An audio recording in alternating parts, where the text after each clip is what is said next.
बाटो हो त अनि चट्ट पर्नु नि हो होइन भाइ यो फुकी फुल नानीले कानमा सिउरिदियो भाइ कस्तो राम्रो देख्थ्यो होला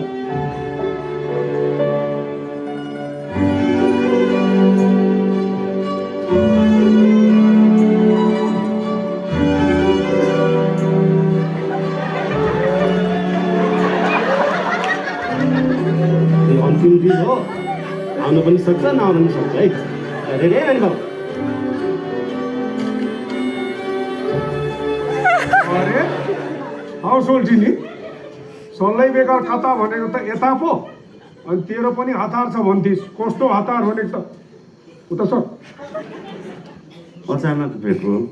अब अचानक यस्तो हुन्छ स्टुडियो सही सोल्टिनी र मेरो पो एक तास दिउँ त अलिकति सक्यो होला नि अन्तिम